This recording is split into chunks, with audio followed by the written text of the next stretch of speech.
All right.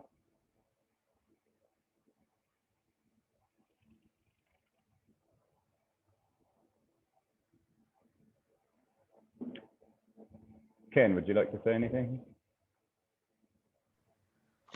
Yes. Good evening, everyone. You're all welcome. Looking forward to this meeting, just to share ideas together and to make it more elaborate on what we have across the curricula. That is the future path for our students, all the way from MYP.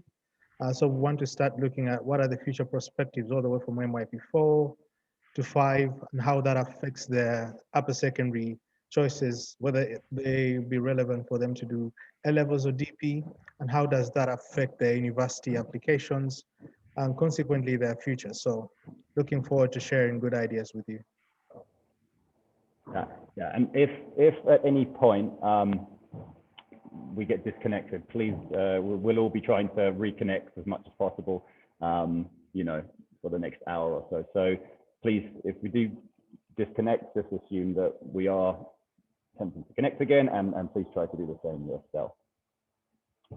Right, I think we'll start. Do you want to start, Ken? Is that all right? We start?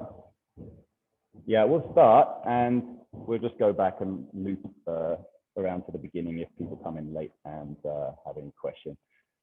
Ken, if I miss people in the waiting room, can you give me a shout? All right, thanks very much. Right, let me share my screen. Sorry?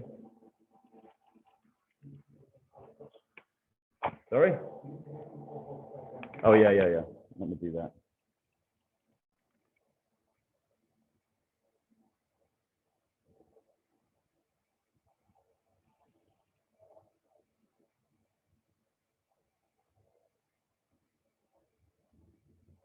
Yeah. Right.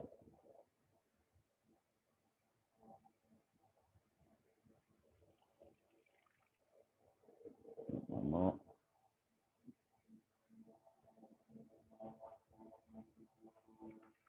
Okay then, so let's get started. I'm the MYP coordinator, Sam Weaver, and my counterpart, Ken, over there, is handling the business end of things at DP and A level. Oh, a couple more people are joining, that's great. Sorry, give me a second, a couple more people in the waiting room.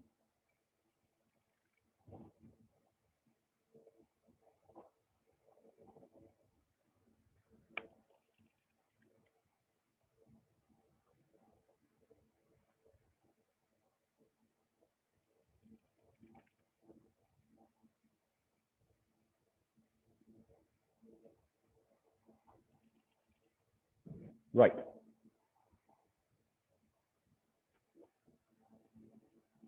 So the aims, broadly speaking, are to give some clarity about the choices and pathways for higher education and beyond, to explain some important requirements and deadlines for both MYP moving into either DP or A level, both good choices, but just depends on your plans and goals. And then, of course, we're getting into university and beyond. And we'll just give a broad overview of the type of support that we'll be providing at AIS and answer any questions that you may have at this stage. So pathways and choices, moving into DP or AS, this is mainly for the MYP 5 guys. You have to ask yourself, which curriculum should I choose?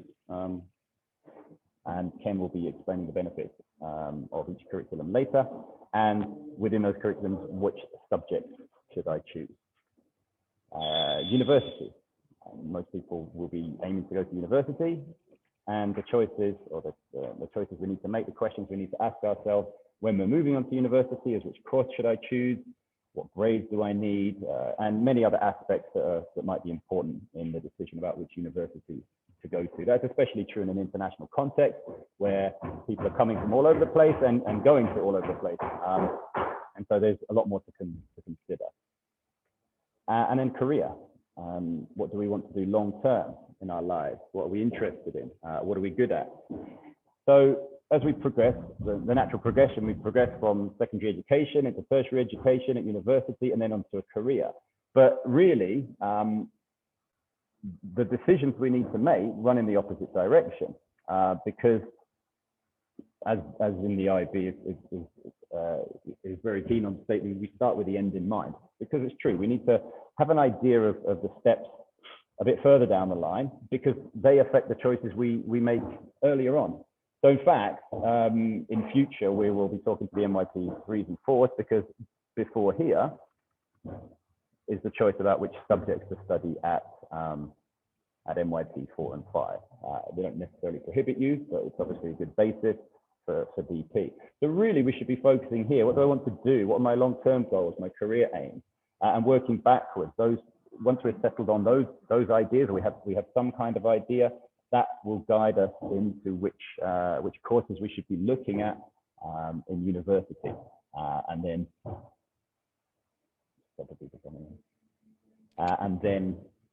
the other questions surrounding that, and then that will lead us to the decision about what we are going to be studying in the upper secondary section.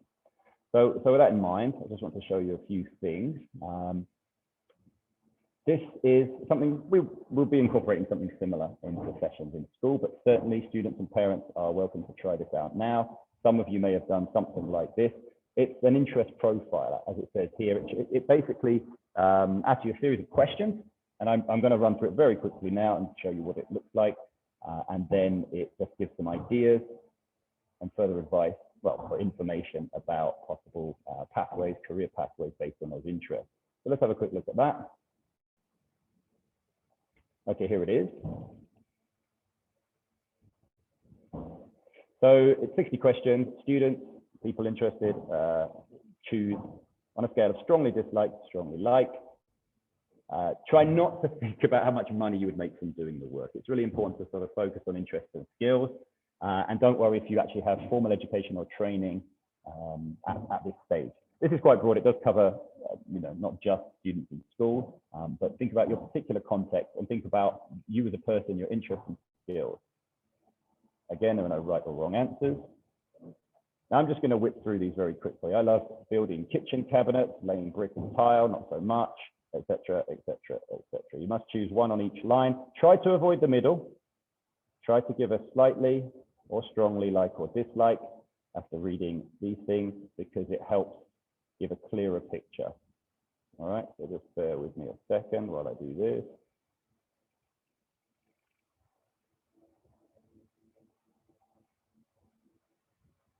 While I'm whizzing through this very fast, but you can maybe have a look and just sort of see some of the things that you might be interested in. So think about it, but don't overthink it. Just go with what you feel for each question, and we'll see what it says. Okay, we're done. So when we click on next, this is nice. It allows you to view your unsure answers. So if you're unsure the first time around, that's fine. Go through it, because then it'll just narrow it down and it'll give you the ones you were unsure about. And you may, on this screen, be able to have a little think. Yeah, actually, I quite like that, or maybe not so much, and so on and so on and so on and so on. All right. At any stage, you can print this out, or print it to PDF. And so this is the kind of personality type I am. I'm realistic, apparently, and a bit social and conventional. All right. If you want to read a little bit more about what those mean, then you can click on those. So let's move on. Now, it divides things into job zones, 5 job zones, which relate to the level of experience, education, and training. So university is basically related to high job preparation or extensive job preparation. All right. This tends to be less skilled manual work, if you like, or maybe not less skill, but less formal education. So we're looking at the 4 and 5. So let's have a look. What am I suited to according to this in job zone 5? Okay, so it's telling me I haven't got a great fit anywhere, because I guess I just got fairly broad. I'm fairly broad on these answers. You'd probably like to be more specialized in certain areas, but there is a good fit. as an anesthesiologist assistant, apparently, or an oral and maxillofacial surgeon. So I'm just going to look at that because I'm not entirely sure what that is.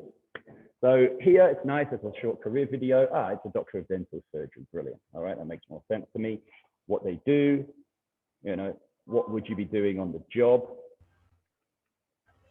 What knowledge do you need, generally speaking, and divided into what kind of areas there, which are broadly related to, you know, the kinds of things you'll be studying in the secondary school and also at university. This is about skills and ability. So you can have a look through those and think, yeah, is that something I think I might be interested in, or something I think I can do? Does it relate to my personality, and what technology would I be using? It also does have salary information there, but don't, for students mainly, don't just necessarily look at that. As I said, you know, you should really focus on your interest there. It does tell you here what level of training you might need. So this is actually saying that you're likely to need not just a bachelor's degree, but postdoctoral training or a PhD there. And you can, this is mainly US focused, but you can have a little look around about some examples there. And here are some potentially related things. So I mean, I do urge students, we'll come to a slide later where I talk about this. It's a research project. It's an ongoing research project, and you, the student, are at the center of it. You are going to make the decisions, obviously with your parents as well. But you are the one who needs to be really responsible for gathering and looking at the information with assistance from us and parents, of course, as well. All right, so we could maybe go back. Let's go back. I just have one look at job zone 4, see what that comes up in job zone 4. Okay, airline pilot, biological technician. Yeah, you see, this is more technician work. All right. We did look at a very kind of a very high end, you know, you need a PhD in that field. And this, you see, number 4 tends to be technicians and so on and so forth. So what would a geological technician need? Education. Okay, to a slightly lower level. It's not saying that you necessarily need a particular degree there. But there you go. That's something for you to have a look at. All right. So let's get back to this. Another site, or an example of a site, once you've got an idea for maybe using ONET, or you already have an idea, is you're going to want to look for courses that offer that. Now, there's lots of search sites. I'm going to use the UK one as an example because the UK admission system is very centralized, organized. It's very well linked to a search, and it gives you a lot of clear and balanced information that help you make a choice, because this is what it's all about: getting information, comparing that information, making an informed choice. This is like a filter service. There's one for the US as well, which is equally as good. And then for other countries, there are maybe not country-specific ones in quite the same way, but there's ways of searching. The idea is that there's a lot of information out there. Students, when I've done this in the past, they'll go to the university websites, which is great, but they all look different. They all look very pretty, and they all have lovely pictures of accommodation and food and stuff like that. And they can kind of bias your view of a university. Whereas filter sites like this, they just give every page the same. They just give you the straight information. Okay, so it's a standardized presentation of course content, entry requirements, costs, and other important things. Let's have a quick look. So I'm going to look at computer science. Oops, what happened there?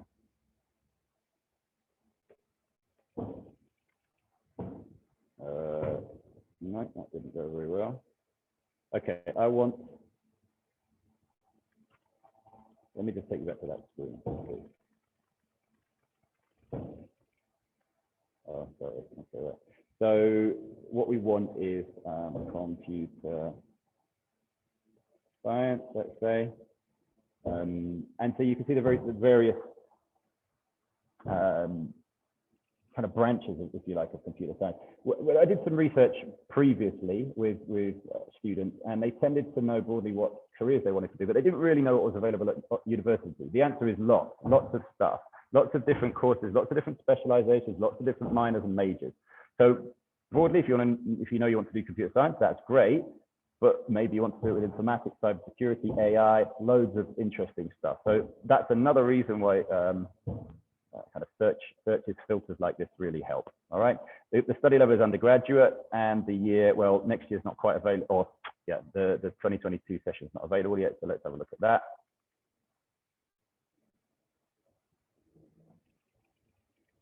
Okay, so we see we've got 2,899 courses from 243 providers in the UK. That's a lot. You can add filters to narrow down your search.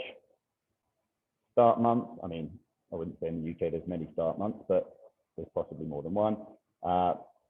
Full-time, accelerated, yeah, it's likely to be a full-time course. That might narrow it down slightly. I'm going to show all courses now. This is vacancies. It's quite late, obviously, now for this cycle. So I'm going to show all courses. Probably this is what's available next year. Point of entry, all. Well, we may want foundation, but that's a special case. We're going to talk about year one. All right. We want to start in year one, generally speaking. All right. So you do your DP, you do your A levels, you get your grades, and we go into year one of a 3 to 4 year course. All right. So here we go. University of Aberdeen. We've got maths and engineering, BSc honours in computing science, or computing science and mathematics. So that looks great. I can add to my favourite. It's a 4 year course. This is up in Scotland, and it just talks about that. So we'll click on it, and you'll see what it looks like. Here it is. Put it to your favourites if you want. So this site, as you see, will very quickly help you compare and contrast courses. Course summary, that's what it's about. Course details. Assessment method, professional bodies, how to apply, deadline here, that's the deadline in the UK, so fix that into your brains right now. If you are planning on applying to the UK, there are other deadlines, but that's the main one. That's only available in year one, as many courses would be. International applicants, a bit more information there, and the entry requirements. So A level, BBB. It may give you points, UCAS points, because in the UK they convert each grade into a point. And they sometimes give you a bit more flexibility. They say you need this many points, not necessarily these grades. You could get an A and a B. It's the same as, you know, maybe some B's, right? But this one is saying you need 3 B's. International Baccalaureate, 32 points. Yeah, so that's broadly related to that. Mr. Ken will go into detail a little bit more about the DP point system. As a foreign student, you will need IELTS or, well, one of these 3. These are the 3 standard ones. Again, we'll be giving advice on those. When to take them, where to take them, how far in advance to take them, what grades are needed. All right. And the fees, of course. So this is what you'll be looking at, international fees, broadly speaking, unless there's you have some nationality that would allow you to have those fees reduced. And that's pretty much it for the overview of the page. There's the direct course links there, but what you can do is you can say, okay, I like that. I'm going to put that in my favorites. I'm going to go and look at them more, and I'm going to compare them. You know, maybe you have relatives in London. You can put in a geographical requirement that you're near London. So that's an example of the UK one. As you can see, it's all very nicely organized research, and it's linked to the UCAS system. But it's just an example. US, another similar good system, and then other systems for different places. University rankings. This is the Times World University Rankings. It's one of the most trusted sites. You can search by the overall ranking of the university or subject-specific rankings. So, for example, this is computer science again. In the world, University of Oxford is, according to this site, the best for computer science, although it's not the top university in the world necessarily. Regional ranking, very interesting if you are, you know, thinking about a particular region of the world. Oops, what's up on there? How good it's linked. So it looks like this. You go to rankings, the world rankings, the overall for the university. Impact rankings, I like this one actually, especially for the IB. This is which universities score more highly for their impact in the Sustainable Development Goals. So I think that's pretty cool. US college rankings, like university college rankings by subject, and and so on and so forth. Yeah. So that's where you will come there. So I urge you to, especially students, to go and explore these sites. All right. Okay. Dates and deadlines. This is very important and may come as a surprise to some of you. This year, 2021. Now, these are based on last year's dates, and these are based on last year's not COVID adjusted dates. So this is, broadly speaking, the schedule pending this disruption or barring disruption. So UCAS that we've just seen, to apply, you can start creating an application in May of this year. That's not far. You don't need to worry about that now, but it opens. These start writing your personal statement. You'll need to collect references. This is true of wherever you go. References from people. Write your personal statement. Start listing your particular grades and so on and so forth. It's a bit early, but just to let you know, the next cycle is starting. All right, for 2022. June. Some scholarships. This is another big issue. Scholarships.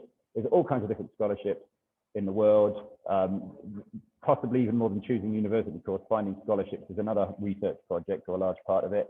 Some are offered by universities. You can be pretty sure that some, good grades are one of the number one ways you can get scholarships. But there's others that are open to people to have different skills, or that are from different places in the world, or fall into a particular group. And some of them like to get done like a year before. So this summer is sometimes the deadline for next August university start. All right, so start looking out for those. This is for people that want to study medicine in the UK and Australia, actually, although Australia has a different start time. It's a medical aptitude test, like the SAT, but a clinical aptitude test. So that opens on June 28th if you want to study medicine from August, September 2022. UK applications can be started from September 8th. 29th is the last chance. So this September is the last chance you can take a medical test. So it's pretty much a year in advance. You need to get ready a year in advance and have that test taken a year in advance to enter medicine in 2022 in the UK. October the 1st, conservatoire application deadline in the UK. So that's not the January 15th deadline. October 15th, also not the January 15th deadline. That's Oxford and Cambridge, two of the top universities in the UK, and any medicine course, veterinary medicine, science, and dentistry. All right. November 15th is also the early action application deadline for a lot of places in the US. If you get your application in before then, they're going to consider you first and make decisions on you first before other people get in there. So it's something to aim at. January 15th is a kind of standard deadline. That's the deadline in the UK. And it's a kind of the US application deadline, broadly speaking as well, although the US is so big and got so many different requirements in different places. It's not hard and fast, but these are the things that we should be aiming for. So if you've applied by November 15th for the US, you'll start getting your application, your decisions back from university. So that's great. You can start planning well in advance. April, May, the UK decisions, and some more US decisions come in. At that time, in June, you'll be expected pretty much to choose your course, pay your fees, secure your place, and then start the visa process. Now, in the UK, you're going to have to wait until you get your grades. In the US, depends again. It depends. So one good thing about the IB is the results come out on July 6th, which means you can get those results and immediately apply to the UK. So you'll get your acceptance letter based on those grades if you pass or you achieve what they asked for. And you'll be able to get the acceptance letter and apply for the visa, and that should be processed reasonably quickly. But, typically, lots of people do A-levels. More people do A-levels than DT, so typically it's August, not always August 11th either, but around that time, then you'll do the same thing. But obviously you need to be a bit more organized because there's a bit less time. And then you're going to be starting approximately in that time. Of course, if you don't have to start then, you could delay a little bit, you can wait till you get your grades. If you're going to study in Australia, then 6 months later, you can wait till you get your grades and then start the whole process. In fact, the UK is actually thinking about changing the system to something similar to that, because there's a bit of let's say a mismatch in the predicted grades, offers, and acceptance cycle. So there's plans maybe to change that so that get your grades, no mistake, apply to university. Anyway, they're the dates and deadlines you should have in your mind, and Canada broadly follows a similar path for that. So now I'm going to hand over to Mr. Ken, and he's going to, again, we're coming now down back one stage to what we offer at AIS, and he's going to explain in detail DP and Cambridge AS and A-level.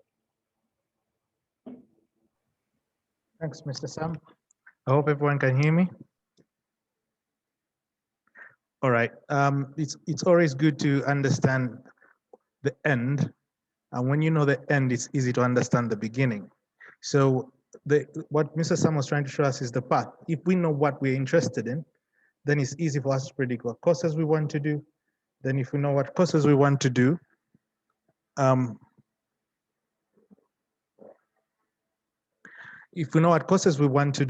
then it's important for us to understand which subject choices we need. If we know which subject choices we need, then it's important for us to know what are the foundational courses we need to take all the way from the start. Because if you want to do medicine and then you don't have interest in biology all the way from year 10, it's going to be impractical. So I appreciate the way he brought it out, made it very clear exactly on what it should look like. Now, having known exactly what we have to do, I'm just going to look at what are those elements that will guide us to a university, which will become our A-levels or our DP or upper secondary. So that's where I will start out showing the academic path as he has shown you from MYP to A-levels or DP, then university.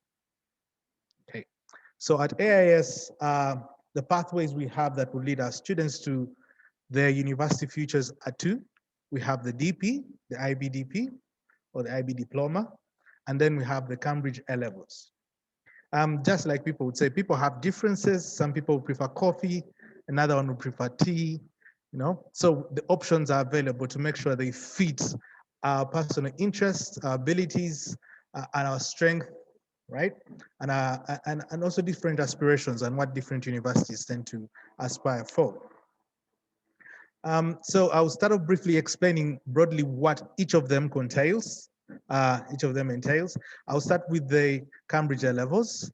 And you see I've defined it as Cambridge AS and A-levels. It is a 2-year program that takes what we call year 12 and year 13. And our year 12 class, or the first year of A-levels, is what we call the AS. Cambridge has made it in such a way that the program can be staggered under 2 years, where you could have the first year do the AS, what we call the advanced subsidiary, do an exam at the end of the first year of year 12, and then proceed forward to the next year, which is called year 13 or A2, and that one you still do the exams at the end. But what happens is that the exams you get at year 12 are carried forward to year 13, and they top up, and then you top up with the grades of year 13 to make the full A-level set. Now, this provides flexibility for students because in a way it allows them to handle things in small chunks. My mom used to tell me when I was young, only bite what you can chew. So it makes it easy for you to take in something at a time. So you have something at AS, handle those exams so you don't have a lot of pressure, and then continue to carry on the next phase. And also the beauty about this is that if a student does not score well at AS, it gives them the opportunity to retake those papers, improve while they study for the next year.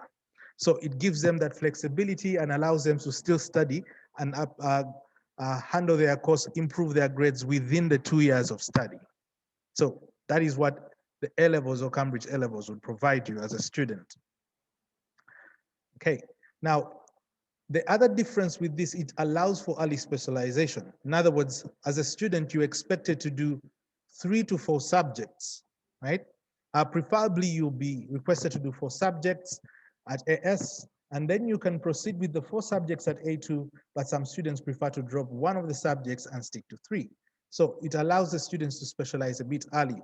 So if you're interested in medicine, you could maybe opt for doing biology and chemistry, maybe physics, biology, chemistry, math.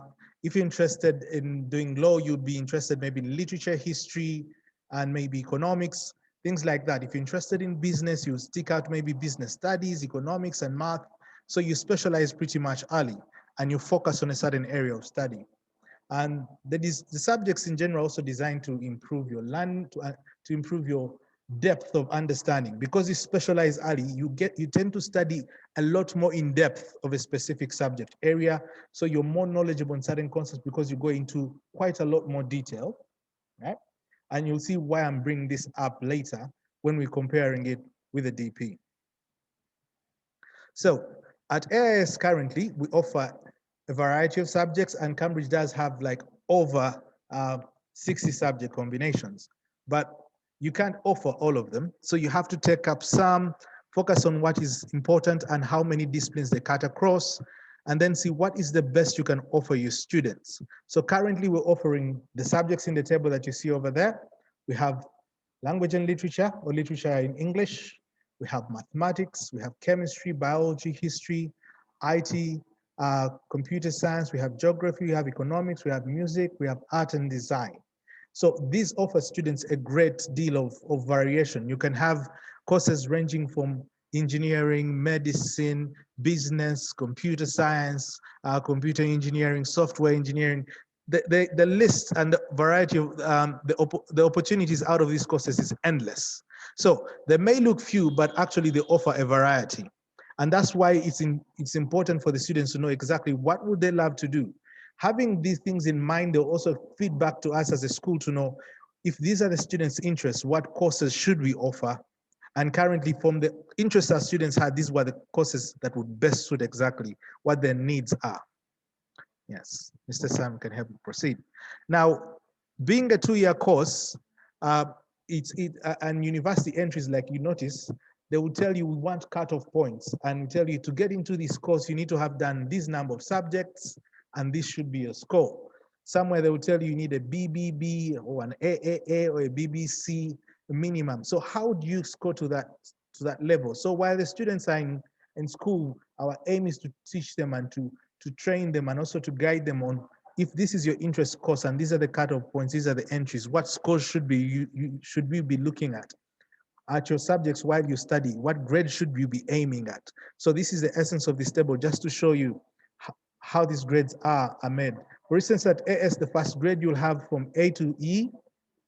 Now to separate, because AS is not complete education, it's in the small letters, and when you've done your full complete A levels, that's when you get the capital letters, pretty much, just for essence of just separating what is AS and what is A2. So for A2, those are the grades as you can see them, what the student should aim at, what grades they should score. Some students think that when you do AS or you do Cambridge exams, maybe I'm taking the lighter option. That's not necessarily true. Looking at the scores, it really shows that you really need to work hard. So relatively, it's not an easy way out, or you could say a coward's way out. Every curriculum has something to offer, but as I told you, this one is flexible, allows the students to take exams in a staggered way, allows opportunity for retakes. So those are the scores, and that's how it's graded across board. So this is the kind of information we'd like them to know. So while they study and aim for this course that is saying I need BBA, you should aim for those grades, because if you don't, that means without those levels of grades, you can't make the entry into that course. Yes. Okay, now as a school, this is what we're saying to you, but then what do we require for you to actually qualify to engage yourself in any one of these programs? So like for the A levels, from the MYP, because we are an IB school, called IB principals, we know most of our students are doing MYP, and goodness, this year we're doing e-assessments, so excited about it. So this is the aim. For you to get into the A levels, you need to have got at least an average score of 5, because we all know that our best score is 7, but our average score of 5 from at least for the last 2 terms, or an average score of 5 on your e-assessments. And this should be for the subjects you're really interested in. Say for instance, if you're interested in doing medicine, you know you need maybe biology, chemistry, and math. That means I should have an average score over those subjects over 5 if I'm to do biology, chemistry, and mathematics, and my aim is medicine. I need that average score over 5. So this is where we get to the students and start telling them, if you're at MYP 5, what should you aim at? If you're doing biology and interested in medicine, make sure your score is this. And now they start to see exactly what they should be working for. And this is the guidance we are looking forward to giving the students even more. Say, for instance, if they're coming from a different curriculum, like the Cambridge IGSEs, the average score will be a C. If they're coming from a normal traditional national curriculum, maybe it's Indian, maybe it's Finnish or Danish or Ugandan. I don't know the equivalent of that, but if I'm looking at the Ugandan curriculum, that would be a C3. Yeah, which is equivalent of about 60%. Yeah, around there, if you're looking in terms of percentages. Yes. But still, while all this comes in, as a school, we reserve the rights to admissions. We will do this on a case-to-case basis where we'll advise you, because for any curriculum, it's not just built on scores. It's built on the student personality and ethics, work habits, character and discipline. So this is where we get into telling you, I think you should do this because of these options, maybe due to your work ethic, maybe you don't work well under pressure. So all this helps us to provide what is the best curriculum for the student. That's why we say it's not just about the scores, but would also advise you may make the scores, but your work ethic is just not good enough, or you don't work well under pressure. And maybe one curricula will not be the best for you, so would opt for another. But still, we make it an option for you, and then with your parents discuss what this and how it would affect your future prospects. So when it comes to the A-levels, most people say, why should I do A-levels? I feel like most people say, if I do IB, I'm admitted into universities right away. But that's not necessarily true. So just like the IBs, A-levels are also recognized around the world, and they're gladly recognized anyway. They've been there for a long time. These are several universities that recognize the A-levels. I provided a link here. Mr. Sam, could you mind clicking that link for me? Yeah. So this link will guide you. I will make this document available to you and also provide some of these sites to the students. So it provides you exactly what universities recognize. Cambridge, right? What regions are these universities? You can look at recognition by say country, and then you could look at what are the admission policies for these universities.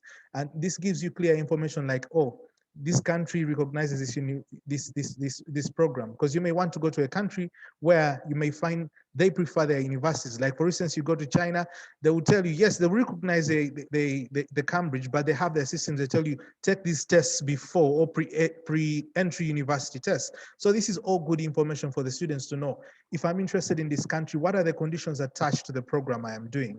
So this helps them get clear information on what they should do, and also clearly gives them what are the requirements required for those specific courses within those countries.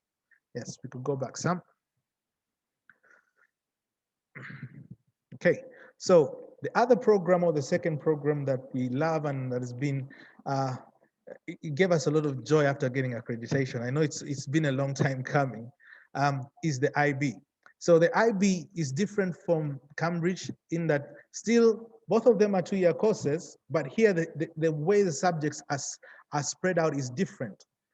For the IB as a curriculum, is built on such a way that it's looking at a different pattern for growth of a student, and it's not looking at just subject in-depth knowledge and understanding, but looks at several different attributes. And you'll see from how the subjects are centered. And you look at the center of the IB, it puts the learner at the very center, what we normally refer to as the learner profile. So because the learner is at the center of everything. And then around it, it puts what we call the cores, which are subjects that necessarily are not like classroom based all the time. Some of them will find they're not, like for instance, CAS, extended essay, but they provide students with necessary skills. They improve some of their aptitudes. They improve some of, they stretch students beyond the levels of understanding. They promote a social work together, or they promote a sense of empathy. So it's looking at a whole broad perspective than just the knowledge. But when it comes to the knowledge, first of all, I'll start with the subjects and go back to what the cores are in detail. For you to qualify for IB, or to do the diploma program and get a certificate that is called a diploma program, you have to do 6 subjects. And these 6 subjects come from the 6 subject groups. As you can see, the first subject group is the studies in language and literature. Then we have, that's group 1. Then we have group 2, which is language acquisition. This is another foreign language, an international language, but not the one that is your primary language of study or instruction. Then the next one are the sciences, where you have the biology, chemistry, computer science, physics underneath there. That is group 3. Then you have group 4, which is the humanities, or what we call the individuals and societies. And underneath here, you have subjects such as geography, you have things like economics, you have things like business management, you have things like history. And then you have group 5, which is mathematics. And then you have group 6, which is the arts. Under the arts, we are talking about things like visual art. We are talking about things like music and performance, drama. So they're quite broad. So these are the basic groups. Now, a student is supposed to select at least 1 subject from each group. That means you take a subject from the languages, you'll take a subject from language acquisition, take a subject from sciences, take a subject from individuals and societies, take a subject from art, take a subject from mathematics, which means that now the specialization is not really that broad, doesn't give you the idea for specialization, but what it will give you is an all-rounded person who has knowledge about everything. So now you can see that one is more in depth about most of content, but this one is looking at a broader idea. Still knowledgeable, but you do more subjects than the other. So in the subjects, because they know some students are inclined more to certain aspects of subjects than others, they create a flexibility between doing subjects from all, at least one from each group. And they say, maybe if students are not inclined so much to the arts, let's get rid of group 6, not like get rid, but at least provide flexibility. So a student can either take an extra science and maybe do 2 sciences like maybe biology, chemistry, but because they have the mathematics, that already caters for the university combinations. Because I know parents are like, if we're doing all these subjects, then how will my students specialize if the universities need maybe biology, chemistry, math? But because now you've taken biology and maybe you have that flexibility and your interest is the sciences, you may not take art, so you opt for a chemistry, and because you already have math, that means for your university applications, you're catered for. If you're interested in business, maybe now you do economics and maybe do business and mathematics, so you're catered for. So instead of doing an extra, rather doing an art, you'll do an extra individuals and society or an extra science. But still, it will give you the opportunity to study more and understand more in this aspect. And also the other beauty is language. You will have a second language, which is important for international world. And because the IB is focused on trying to build an international mindset. So if a student does language acquisition, it means they have a second language, which maybe the Cambridge will not offer. So if a student is interested in an aspect of working with different foreign organizations, they'll have a better edge when they do that. So these are the options and opportunities in one, but one has a disadvantage over the other in terms of maybe depth. And then the other will look at what other opportunities I can offer in terms of other aspects of subject. Now, out of the 6 subjects you select from all those groups, you take 3 subjects at HL. Now, HL is because they know you're taking 3 subjects, so you can't study them at the same depth. It will be a lot of work. So HL is where you study a subject into more depth. And this depends on the subjects, first of all, interest, strength, but also on the courses you want to do. So if you want to do maybe accountancy or maybe financial management courses, then your interest maybe you have to do HL economics and HL math, because those are the areas that are required more. That means in those subjects you study more in depth than the others. And now the subjects that do not really affect your course or university applications, those ones you can study, but you'll study them with a less depth of interest or a less depth of coverage, and that's what we call the standard level or the SL. So the difference is that you're studying these courses, but you have those which you study in depth and those that you study just to give you at least the basic necessary knowledge that you may need across. So that's why we say we have 3 SL or 3 HL, and this is what is mostly advised because it gives students flexibility and allows them to work more friendly without a lot of pressure. But there are those students who are interested in doing 4 HL subjects and 2 SL, still an option available. So on top of that are the cores. The cores are like every student that does IB must do these cores. The subjects may vary, but for every student that does IB, whatever subjects you select, everyone will do these three. The first one is TOK, or what we call the theory of knowledge. Now, this one helps students understand things a little bit broader. For instance, make connections between what they study and real life, make connections between what they study and its origin, try to understand how one subject is affected by another. So it has different areas they cover, the areas of knowledge. No, so basically what it does, it helps students inquire more. It's more like a sense of philosophy. Gets students to think and doubt what they understand, or pretty much ask questions. And these questions prompt their thinking and then help them to develop what we call critical thinking, so that they can analyze things better, reason out things better, see things from the end and draw connections and make lines. So it helps them better problem solvers, help them to think about things in a more productive way, because that's what the world out there wants out of you. It needs you to be able to think about circumstances, analyze them critically, and come up with solutions that are real, relevant, and necessary and appropriate. So when it comes to the other one, which is the extended essay, here the students get to write a 4,000 letter AC, rather word AC. And here the AC is based on one of the subjects they have studied. So it's selected from one of the 6 subjects, and the students write one of the topics in depth, and they write a 4,000 word AC. And this gives students good writing skills. And these are very important when you get to universities, when you need to write your thesis. It gives you all these basics necessary for university, and good research skills, citation skills. So it enables the students with all these different skills. So now, from a student's perspective, you can now start to see, oh, this is good, this is what I'm able to do, and this is what this will provide for me. And this is how maybe some of these courses will provide an edge. Because, like, for instance, for some university applications, your extended AC makes a very big difference. They look at it, and then universities will be like, yeah, you qualify for this course, which is very nice, and gives students an edge over others if you have done the IB. But still, as I said, one will prefer tea, another will prefer coffee. So it's about understanding your strength, what you like, and what you're interested in. The other is CAS. CAS is an abbreviation of creativity, action, and service. Well, creativity allows students to learn something new, to get out of their comfort zone. It could be maybe learning a new sport, learning how to play piano, learning how to play guitar, or learning how to draw, something new. So students getting, as a requirement, the IB will say, don't just concentrate on academics. Let the students learn something more. Let them explore their bounds, improve their creativity and innovative skills. So that's where CAS comes into play. And on top of that, you have action. Now, action allows students to get involved in something, and majorly it's about their physical fitness or health. So it requires students to get involved maybe in learning a new sport, doing learning new drills every day, and all these things must be supervised and accounted for.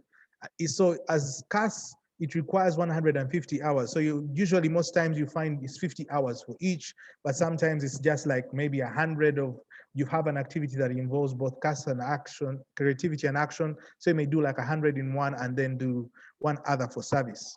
Now, service allows students to do other things, like, say, go out and maybe involved in charity organizations, do something, give back to the community, identify a problem and try to solve it.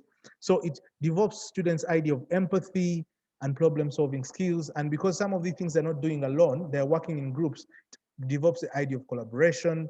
These are skills that students are going to learn and are required for university as well as professional work. When you're out there, you need to be a good team player. You need to know how to communicate. You need to know how to plan together, and also teaches them how to manage time. Because remember, all these things are monitored under these specific hours. So it teaches you how to be disciplined. So these are the different attributes. So you notice that the curriculum is not just building your knowledge, but it's also building you as a person in terms of other different attributes. That's some. So at AIS, we're offering currently the following. There are several subjects, but this is what we're currently offering because this is what our students are interested in, and this is what we're currently offering. But we know this is still has room to grow. depending on what the interests of our students will be like and what they are looking at pursuing in future. So in group A, we're looking at language A, which is English, language and literature. Then at group 2, which is the language acquisition, we have French, um, French B, and French ab initio. So French ab initio is for those that have never done French before. If you're coming from a different background and you've never done French before, that's what you do. Then French B is offered both at SL and HL, which means the student can select depending on interest. Then in the individuals and societies, we have the history, geography, economics. In the sciences, we have computer science, biology, chemistry, and physics. Then math, we are offering currently one of the syllabi because now IB has separated the math into 2 syllabi, that is mathematics analysis and approach, and then the other is applications and interpretation, but as a school, we're offering one at the moment for purposes of making sure students receiving what they are supposed to very well without any sense of confusion, and everything is well balanced. And we also have group 6, we have visual arts. As I told you, there are other subjects, but this is what we currently have at AIS. But if you look at these subject combinations, they offer all the a variety of courses that the students can do. If a student does art, they have mathematics with them, and at the same time, they have done science or economics, then they will qualify for certain courses. For instance, I have math and economics, business will be covered. If I have visual art, mathematics, and maybe physics, I'll think about architecture, that will be covered. So it all offers the opportunities that we're talking about. So there's no limitation to the number of courses that a student can do at university. Awesome. Okay, so now what does it take you to pass the IB? Now, as I've said, the IB requires you to have done 6 subjects. So unlike the Cambridge, which is scaled from A to B, so as Mr. Sam was showing you somewhere, Cambridge, we're looking at AA or BB, the courses. So when you get to university with IB, you're going to be looking at points. So you find a university saying you need 36 points, 32 points, 25 points, which is not really true for most universities, but it's based on a point scale. So the grading scale is from 1 to 7 for all subjects. So the best score you can make in any subject is a 7, all the way to 1. So if you scored 7 in all the subjects, the maximum you can get is in the 6 subjects, the maximum you can get is a 42. But yet the total score of IB is a 45. So where do the other 3 points come from? Those come from TOK and extended essay. Now, this is graded differently. So for the subjects to score, if you score maybe about 90, 85 for different subjects, you could get into a range of a 7. If you have maybe about 75, you're in a range of about 6, and so forth. As you go down, that's the grading scale. So when it comes to TOK and extended essay, the points are not awarded independent of the other. So all of them are put into consideration. So I'm going to show you just a table on how these points are awarded, the 3 points of TOK. For instance, if a student gets an A in extended essay and an A in theory of knowledge, then they qualify for a 3. The student gets a B in TOK and still an A in theory of knowledge, they'll qualify for a 3. If they get a C and an A, they'll qualify for 2 points. So this is how the table is spread out to just show you what it takes for you to score the 3 points in both extended essay and theory of knowledge. Now, what this means is that you cannot take one subject in preference to the other. If you fail one, it means automatically you will not get points for the other or score some. So you need to make sure both are well done and well passed. So this provides a lot of rigor and a lot of demand on the student, which means there's going to be a lot of work to do. So, which is what most students will say, if I cannot handle a lot of pressure, I will not opt for the IB and opt for Cambridge. But we're not saying one curriculum is less for the other. So we look at what are your best interests, what are your best abilities. So which curriculum fits you best now is dependent on the person and their strength and their abilities and their interests as well. Okay, so passing the IB, there are certain prescriptions that you must have. So first of all, we know the top points are 45. So for you to, if you get points less than a 24, then that means you cannot qualify to pass, which means you will have to redo your IB exams because it means you won't have passed, right? And unlike the Cambridge, IB is not staggered, so you can't do exams in the first year and then the next. You do the full set of the 2 years, and if you don't pass, it means you will have to retake the next year, the next sitting. And if you don't, you only have a slot to 3 sittings so that you can qualify for doing. So you have to come back and redo. So the minimum points you need are 24, which requires for almost an average score of 4, right? Making sure that you pass your TOK and extended essay. And the TOK, the CAS must be completed. Mr. Sam? So there are other requirements that are necessary for you to pass the DP, which puts on a lot of pressure. And that's why some students decide to do what we call the Cambridge A-levels because of the following reasons. Okay, one of them is that for you to get the IB, you must have done CAS. You must have done it well. If you don't do it, that means you can't qualify for a diploma. The points should be greater than 24, as I've said, and then the student should not have an N. Now, an N means that something has not been done, or it means you have not been graded. And this could be a couple of factors. Maybe it could be malpractice, you could have cheated, or maybe your work was just not completed. So if you don't complete TOK or extended essay, then you will get an N, right? So it's not just that you haven't done TOK or extended essay. It could be other aspects like malpractice later on.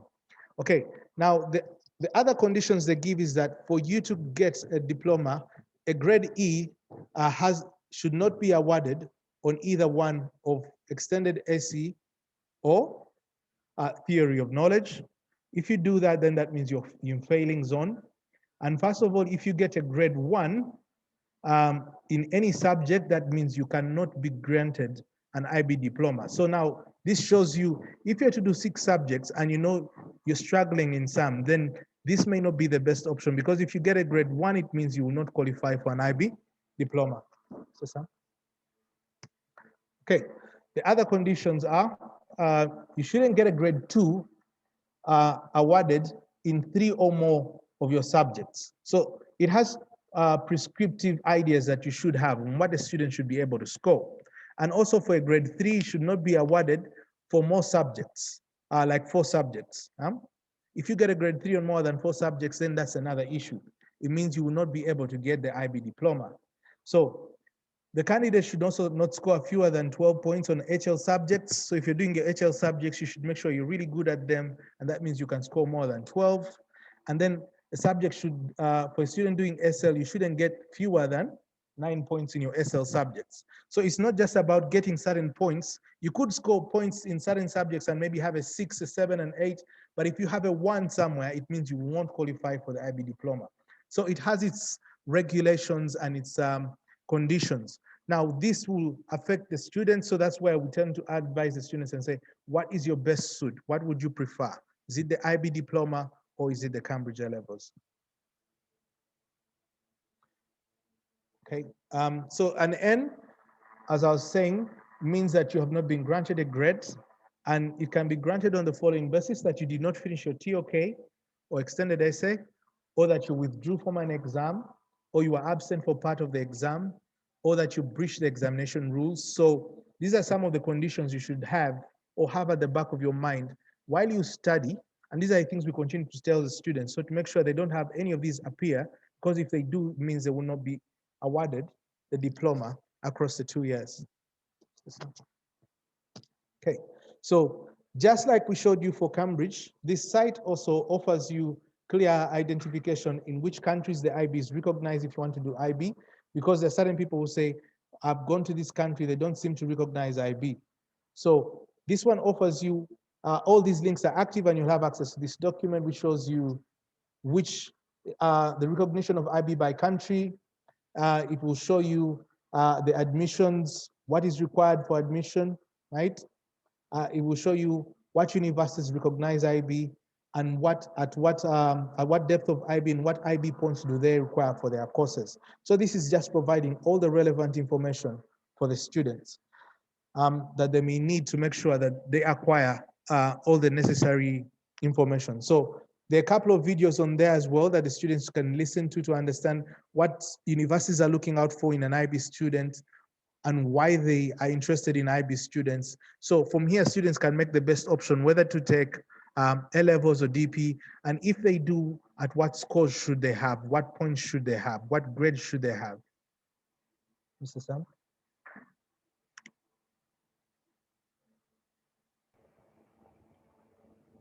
Okay, thank you very much, Mr. Ken. Right, so that's a lot of information. As we talked about at the beginning, this is really a series of important decisions, and they're based on getting enough information at the right time. Sitting down and comparing the information and making decisions based on the totality of that. So we need a plan for that. Focusing on students here, your path it's essentially a research project, and you're going to collect information about several possibilities, and then you're going to basically compare and contrast and find out what's the best for you. Much as we've just looked at, Mr. Ken laid out in detail the different aspects of A levels and DP that you will have to get information about and think about in terms of who you are and your future plans. And then you're going to make an informed choice about that.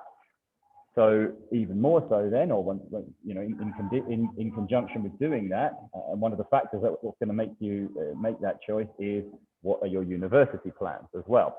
So when it comes to choosing university, it's one of the most important decisions for your future. So it's going to take a lot of work. It doesn't just, you know, you're not going to just find it lying around. It's not just going to grow on a tree. You need to really be the center of it. You're the one making the decision, in conjunction, of course, with your parents or whoever's going to be paying. But you're at the center of this, and therefore that means you need to take the initiative. Just one second.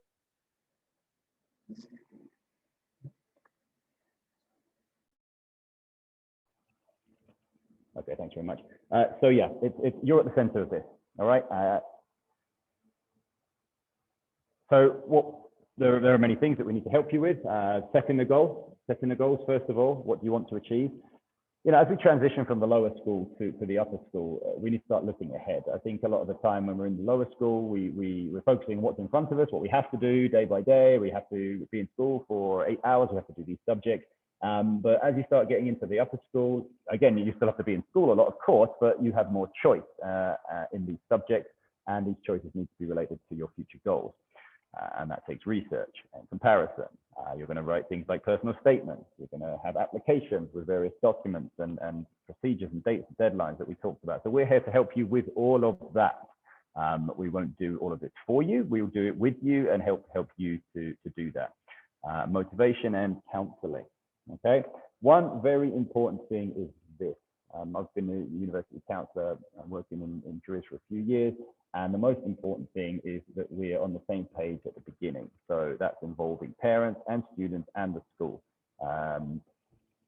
Because if not, then students may find yourself, you know, like planning, making choices, but they're slightly different maybe to what is possible with your parents, for example. We had some students before at the different school I was working at, doing this kind of thing, making the research, but when it came down really to the finances, there were some choices that just couldn't be made. So it's best to have these clear conversations at the beginning and regularly throughout the process with parents, with students, so that we know what the goals are, what is feasible, what is realistic, what is possible. So we put our time, our limited time and energy, and hopes and dreams and everything into really researching those paths that are available to us, and that will take us where we need to go. All right, so I'll just show you a bit of an example of the university research. There are a lot of different factors, and you need to consider them as a whole. All right, here's an example. Excuse me. So this is an example, just of a table. And again, it might look a little boring, if you like, compared to, you know, the whiz-bang POW University website, but that's the point. That's the point. The University of Leicester has a great website. It's very colorful. It's beautiful. It shows you lots of lovely pictures and great accommodation and things like that. The University of Hull, the same thing. Coventry, London School of Economics. So how do we tell these things apart? Well, yeah, lots of different things. Once we've done our research using sites that we looked at before and other sites, we can collect information in one place. How long is the course? Is there an internship year? That's a very important consideration. You know, it's a great thing. You get your third year in industry and then you come back and finish off the fourth year. So you've already got a year's work experience, which is really, really valuable. You've got ranking, which is important in some cases, okay? And then of course fees, all right? This is important. It's a hard reality. You know, what's the financial situation? There's no point spending your time and also getting really, you know, your hopes put into a course that looks great, and then it's just not feasible. All right. So that's what are the course fees, what's the rent, what's the living cost, what's the total expenditure, what are the entry requirements, the grade requirements, the English requirements, other requirements, and a few other things. I'm not saying we're going to complete this whole table, but this is just an example of some of the considerations. Bursaries and scholarships, very key for some people, and with the associated requirements and deadlines needed. So it's only really when you start putting things together in a kind of neutral way, side by side, that you can get to see what's possible, what's not, what's realistic, and what you will need to do to achieve the requirements to get into some of these courses. All right, so this is just an example of something that has been done before by a student. They've started to fill in this and collect all the information in one place as well. Because what we found before, students spent lots and lots and lots of time looking at pretty pictures and websites, but didn't really take anything meaningful away other than having some nice pictures in their heads, you know? So it's important to get that key information all in one place. It's easy to access, it's easy to look at, easy to compare, easy to evaluate, and then the decisions can be made. So that's one of the things we'll look at. There's a couple of comments coming in. We're right near the end now. Let me just check what they say. Yeah, well, okay, someone said that they want the sheet. Yeah, well, not just the sheet. You're going to have access to this whole presentation. All right, so yeah, absolutely, definitely. Right, let's just finish this off. So how are we going to do that? So career guidance session, all right? You're going to be able to book careers university guidance session with me and Ken, all right, for the time being. So we'll set up times, break times for students. Well, we're going to try and timetable sessions as well, because we need regular sessions with you in the same place at the same time, focusing on these things. But then individual slots that students can book with us, so on a one-to-one basis, that we are following up and helping you through the process. And then together, like I said, parents and students, that's likely to be in the late afternoon, you know, after school. We'll see.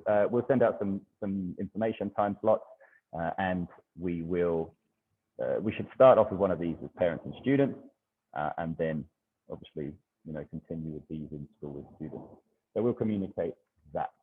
And now you can send any questions here or here, but please, now's the time. If you have any questions for myself or Ken, then please ask them now. I'm happy to go over any single thing that we've covered again, or answer any questions.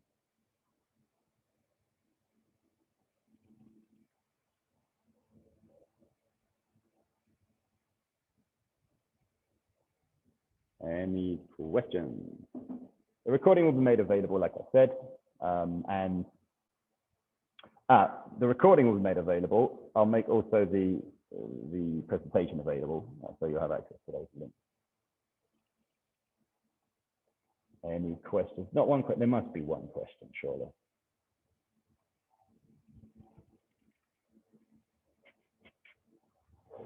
Okay. Well, let me just put up on the screen again the email addresses.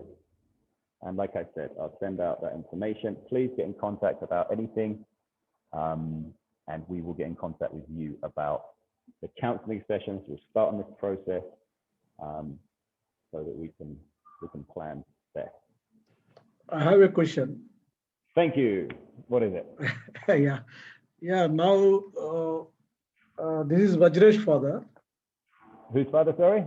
Vajresh. IB MIP 2. Okay, MIP 2. All right. Now, you are saying that IB diploma and Cambridge from after MP5, I think MIP 5, right? Yeah. After MIP 5, then you have to choose Cambridge or IB. That is correct. Up to now he is in IB, up to MIP 5. So is it easy to adjust with the Cambridge syllabus? Good question. I'm going to leave that to Mr. Ken to answer. Yes, it is very possible. Actually, what MYP does, it doesn't compromise the depth of content, really. It may not necessarily be in the same approach, but if you look at it, the students actually do study and are actually knowledgeable, and also gives them very good skills. And that's that one thing that MYP offers. I think that will bias most parents across the other international curricula is that it equips students with very good skills in terms of research, critical thinking. So it makes them easy. It makes it quite easy for the students to adapt to any new curriculum because of the attributes that are built all the way from the start. And that's why we said for the learner profile, I know Mr. Sam is very proud of his MYP logo. Most of the time you see the learner profile at the center, trying to show you that we are building a holistic child. So yes, if you're asking if it's easy to adapt, yes, it is.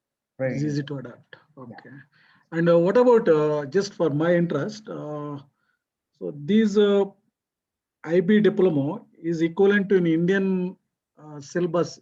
Do you have any idea what is equivalent in Indian syllabus? Indian syllabus, I'm not sure, but what the IB diploma offers is like your higher levels. So it's the upper level of secondary. So just like the A levels would offer, say, year 13. So DP2 offers equivalently year 13. Yes. Yeah. Okay. Okay. Okay. Okay. Thank you. Thank you. You're welcome. Yeah, good questions. Any more questions? We do have parents here that are, you know, for students that are lower down the school. We will be running more sessions like this for students that are down the school. This was very heavy on information that's relevant for the top end of the school, but you see that choices diagram that we had, that pathways diagram, really, yeah, we can extend that down at least to MYP3, because at the end of MYP3, you need to start making those choices. That's when they start making choices to go into MYP4. Do they choose INS history? These don't have great bearing on what they will do later. But for example, one reasonably important choice at that time is, do they want to do biology or physics? You know, so the same kind of session we will have with those students in MYP3, and also start guiding MYP4 as well as they move throughout the school. I have one more question. Yes, whatever this presentation, are you going to send it on the mail or this presentation? I'll send it through all channels if you want. I can send it out via mail, WhatsApp if you prefer, through ManagePack.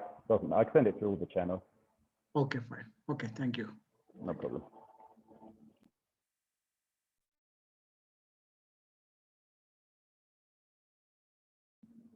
Okay, any other questions? Yeah, I'm okay. I'm okay. All right, thank you very much, sir. Anybody else have a question? Any students have any questions? Oh, here we go. Look, yeah, there's a question. IELTS, which countries require IELTS? Okay, so the UK requires IELTS, Australia requires IELTS, and the US, a lot of places require IELTS. So, you know, we're talking about the big ones there. The big English-speaking countries require IELTS, pretty much.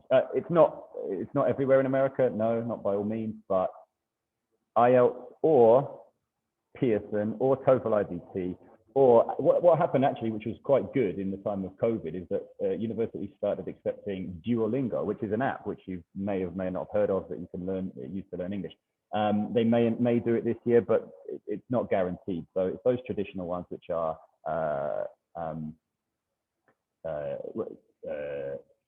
IELTS, and there's more and more options to do these things on computers, but they do tend to remain traditionally paper-based ones. The TOEFL IBT is an internet one, and Pearson, I think you've got to go to a place in Kampala, you can do Pearson as well. So it's one of those three. It is pretty much, you should just get it.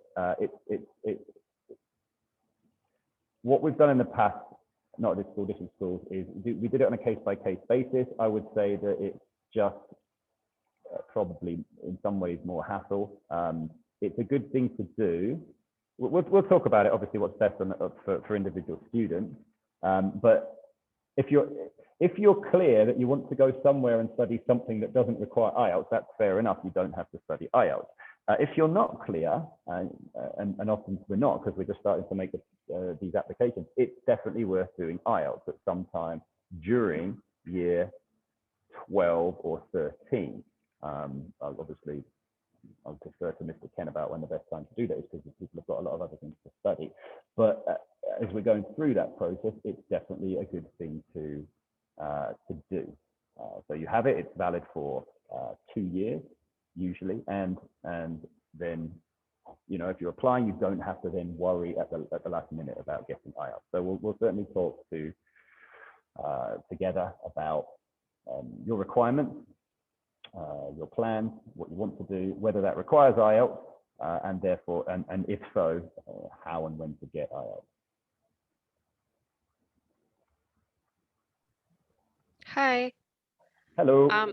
Yeah, thanks for the session. Lots of useful information, a lot of information to take in. But just I have one question, but a quick clarification on IELTS. It's always best to do that when you closer to one going for study, because the validity is just 2 years, just so people know. Yeah. But now on the question, there's the template that you shared, which I thought was really great, very comprehensive. The research template. I wonder whether you will be guiding students through using something similar, because there are a number of questions. Oh no, hiya, sorry, you broke up there. Can you repeat what you said? I noticed that everyone was frozen while I was still speaking. Now, just talking about the template that you shared, which I found really comprehensive and lots of questions for one to ask themselves. Now, I was just wondering if you're going to be, if you have a plan to share something like that with the students, because many of the questions that are answered in that template may not necessarily come to mind right away. And I think that the process of going through that with a student might be really useful. Exactly, yeah. Yeah. So, let me just wait because I think you've broken up again.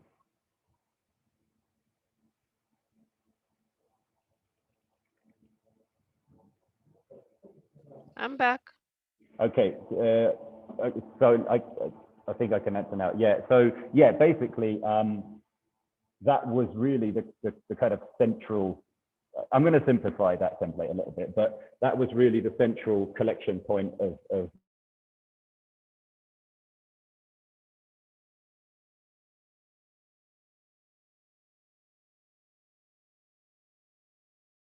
information is collected, whether it's through a UCAS filter site, whether it's direct from the university website, whether it's from which another aspect we haven't talked about, which is people coming in from universities, going to university fairs with pens and paper notes, and asking people questions. All these sources are very different, and this is why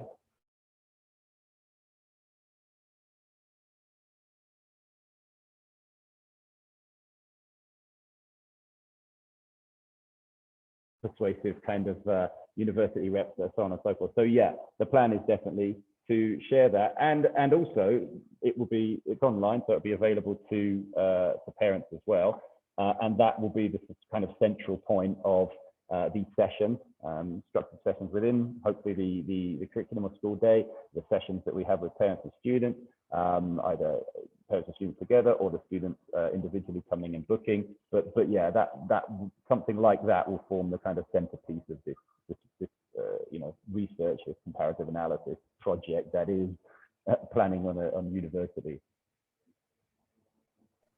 That's great. Thank you. No problem. Yeah, I have one more question. Sorry to disturb you. No, sure, please. That's what it's for. Yeah, regarding this IB diploma, there was in the presentation, it was came this the qualifying marks, the grades. Oh, I think something you told. Now? Hello. Oh, hi. Sorry, I think I froze that time. Yeah, it was me. Okay, sorry, I'm back. Yeah. I didn't hear. Go on, please ask the question. Yes, this IB diploma, the qualifying marks, qualifying grades, what you are showing us in the presentation. You said there is some minimum grade and maximum grade. In case that student not achieved that the required grade, then he has to appear all the 2 years course again, or he can attend only that which is not succeed in Ken, that do you want subject. to take that one? All right. Hello? Now, can you hear me? Hello? Sam, can you hear me? Which is it the conditions to get into the, is it the failing conditions that we're talking? If a student doesn't call, To achieve that the grade, what your minimum grade score or something you're given. In the presentation you are shown us. will have to retake, right? Retake. The retake can happen in the next cohort or the next sitting. As long as the student has studied before, they have a registration number, it's pinned up on what they did and what didn't do well, they have the opportunity not to necessarily do the 2 years. They can do it within the next cohort. Hello?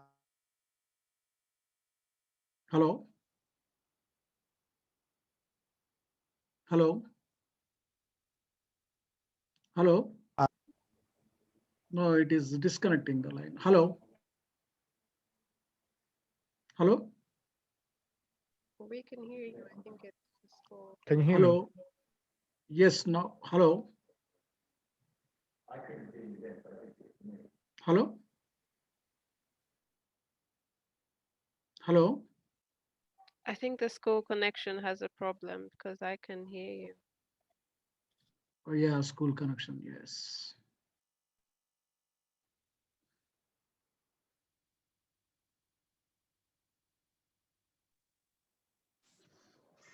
Hello, can you still hear me? Yeah, Yes, now it is clear. Hello? Yeah, now it is clear. Hello? Vajra's dad, help me clarify. Let me come in here. Yeah, Vajra's dad, is that for the MYP you are asking, or is it for IB or A levels you are asking? no, IB diploma. IB diploma. Yeah. There was in the presentation, they are showing some Yeah, grade. I saw. So I was trying to understand that what if, because he also said that the average score of 5 and C's would be required for him to get into A levels and DP. So I was Yes. trying to understand, was that the question, or was it about for the DP, for the direct DP. DP? Okay. Yeah. Ken, are you able to get that question? Hello, can you hear me? Yeah, yes. Yes.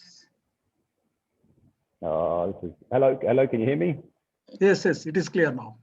Oh, great, that's fine, because Miss Amini, you cleared that up. Thank you very much, because we were offline for a little bit there.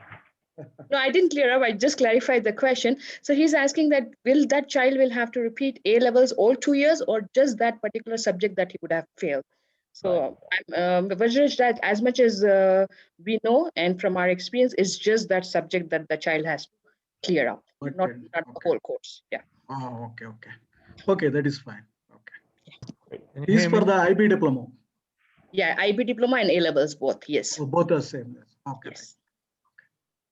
It's okay, fine. Thank you. No problem. All right. Okay, great. Any more questions, more clarification? I think that's all. I think now I finished. And any more questions? We've started preparing parents and students. That's the reason that we are doing it very early. Sometimes, people say, or parents say, but my child is still in MYP1 or MYP2, and why are you talking about the university? But that's what we are trying to do. No. It is better actually. Children, so that we are all then taking collective steps, because it is going to be cumulative effort and long-term effort. So yeah, it is good for the planning. The way forward planning. It is good for that one. So, yeah. Well done, Ken and Sam. I think it was even very informative for me as well, because I'm now very much MYP parent. My children are getting ready for university, so it was very, very helpful. Okay. Great. All right. Well, I hope it was useful. As I said, we'll get that information out, and especially information on booking sessions with us, particularly for those students in MOP5 but DP and A level. And please contact us on those emails with any more questions. Yeah. All right. But please make sure to send the presentation in the mail. The presentation. Yeah, I'll send it through 3 channels. Okay. Okay, fine. Okay. All right. Thank you. Thank you. Okay, thanks very much, everybody. Thanks for coming, and have a great weekend.